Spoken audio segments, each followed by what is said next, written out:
Olá pessoal, tudo bem com vocês? Aqui professor Ronaldo, gravando mais um vídeo e hoje eu quero falar um pouco sobre os princípios básicos da administração, disciplina que faz parte da teoria geral da administração, mais especificamente sobre a teoria neoclássica da administração. Bacana, gente? Então, vamos lá acompanhar essas explicações alguns minutinhos para a gente saber quais são os princípios básicos da administração. Beleza, pessoal? Esses princípios básicos são 4. Primeiro é a divisão do trabalho, o segundo é a especialização, o terceiro é a hierarquia e o quarto é a amplitude administrativa. Então, agora eu vou explicar cada um desses princípios separadamente, começando pela divisão do trabalho. Para você ter eficiência numa empresa, você precisa fazer uma subdivisão dos trabalhos complexos em pequenas tarefas. A automação da atividade humana com padrões de qualidade pré-estabelecido.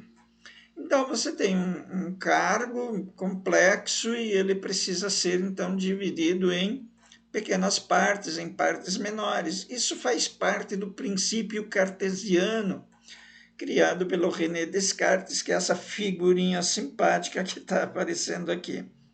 Então, o René Descartes falava que a gente precisava dividir as dificuldades para melhor resolvê-las, tá?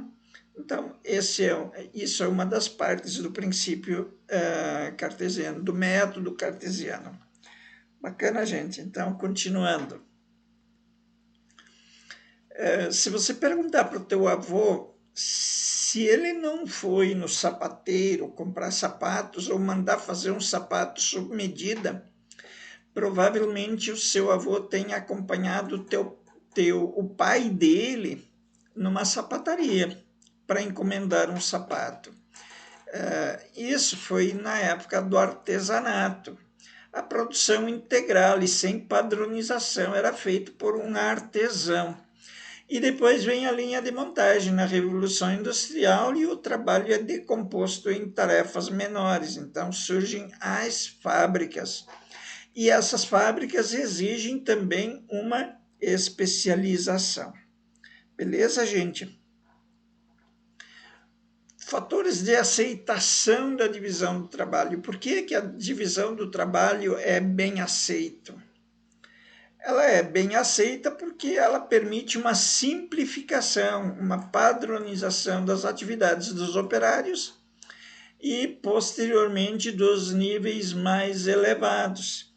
Então, ele permite uma padronização e simplificação das atividades dos operários. E depois essa simplificação sobe para níveis mais elevados da hierarquia. Depois nós temos uma maior especialização e detalhamento das tarefas. O que um operário sonha quando ele começa a trabalhar numa fábrica, por exemplo, é que o trabalho seja simples e repetitivo. Por quê? Porque daí ele se sente seguro para realizar aquele trabalho. Então, o operário quer uma repetição de tarefas, principalmente no início, para ele criar um costume, um hábito, uma repetição de tarefas que ele vai realizar. E uma outra forma é a departamentalização. Então, você pode imaginar uma departamentalização numa confecção, fica bem simples de entender. Numa indústria de confecções ficaria um setor de corte, outro setor de costura, outro setor de acabamento, outro setor de embalagem e assim vai. Então, a departamentalização, a especialização e a padronização e simplificação das tarefas são fatores muito importantes para ajudar a aceitação, nessa aceitação da divisão do trabalho. E resultados no curto prazo, maior produtividade, maior rendimento, maior eficiência, redução dos custos de produção. Então, esses fatores ajudam também porque eles são resultados que vão aparecendo no curto prazo.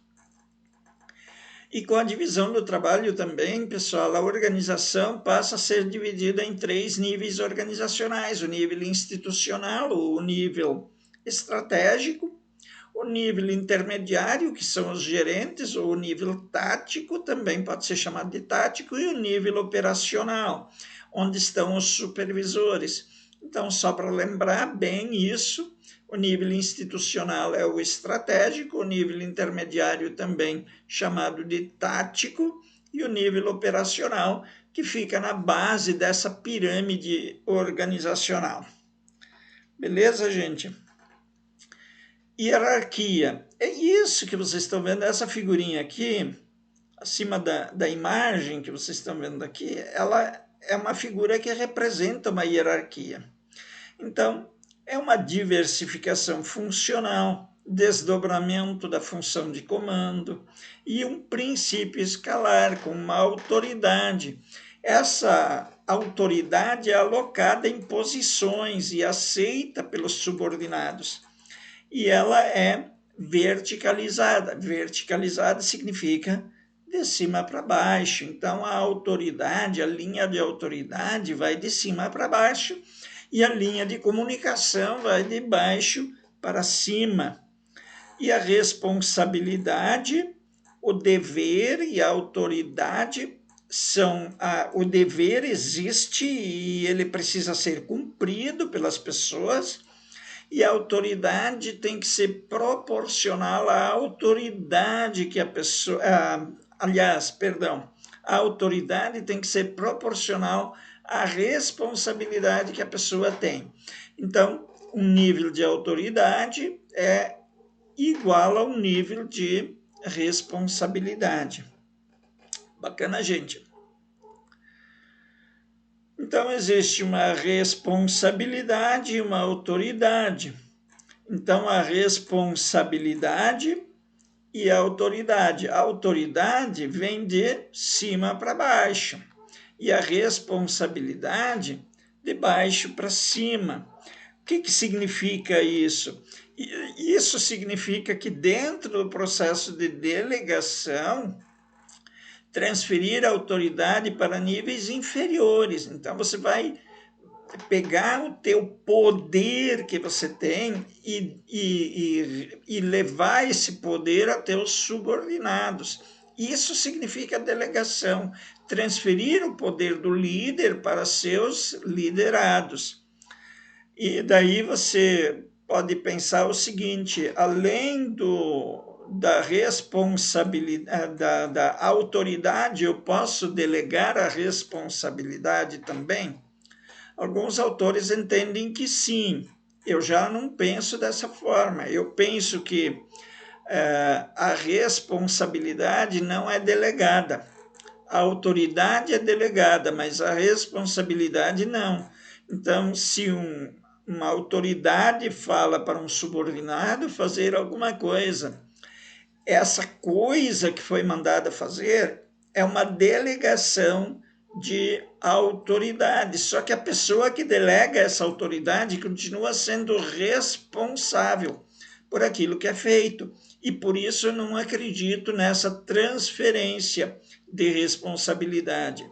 A autoridade é delegada, a responsabilidade não, tá, pessoal? Então, mesmo que alguns autores pensem diferente, eu mantenho essa minha posição. Bacana, gente, mas depende muito de... Se você precisar falar isso numa prova, por exemplo, seria bom você lembrar de algum autor que defende essa delegação de responsabilidade. Então, você teria que encontrar algum. Então, é preferível que você diga numa prova, por exemplo, que a autoridade é delegada, mas a responsabilidade não pode ser. Tá bom, pessoal? Então, técnicas de delegação de autoridade.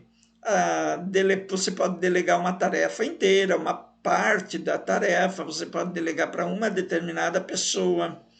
Você pode até delegar a autoridade, proporcionar informações para as pessoas que precisam dessa delegação.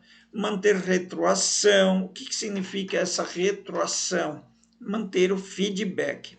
Tá, pessoal? O feedback é retroação, é retroalimentação. Então, você tem que manter a comunicação com as pessoas para as quais você delegou.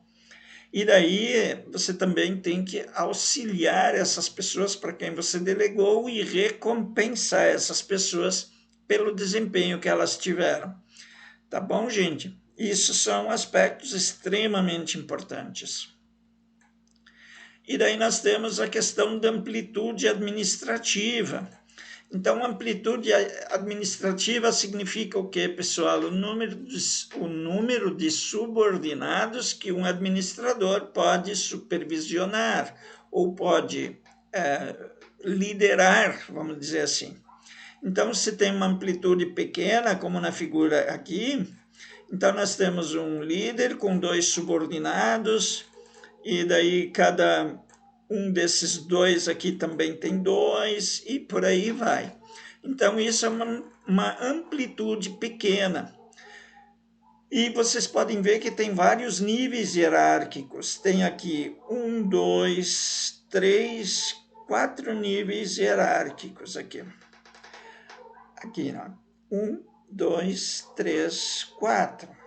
Bacana, gente? Então, são 4 níveis, mas uma amplitude de controle pequena. Por quê? Porque é muita gente no organograma para baixo, mas poucos subordinados para cada chefe, vamos dizer assim. Tá? E se a amplitude é alta, você pode fazer um achatamento da tua pirâmide organizacional. Aqui nós temos o chefe, tem 7 subordinados, então ele comanda 7 pessoas. E não existem outros chefes, então existe só um e ele tem uma amplitude mais ampla, maior, mais abrangente. E isso é uma tendência na atualidade. Por quê? Porque ele aproxima a base da cúpula, a base da estrutura hierárquica fica mais perto da cúpula de comando daquela empresa. E isso melhora a comunicação, melhora a supervisão, a liderança fica mais tranquila, tá, pessoal? Então, é uma tendência que está acontecendo muito nas empresas hoje. E era isso que eu queria conversar com vocês. Muito obrigado. Tá, pessoal? Se tiverem qualquer tipo de dúvida, vocês podem entrar em contato comigo, podem deixar um comentário e eu vou tentar ajudá-los, tá bom? Um grande abraço a todos. Fiquem todos com Deus e espero ver vocês muito em breve. Tá bom, gente? Um abraço e até lá. Tchau.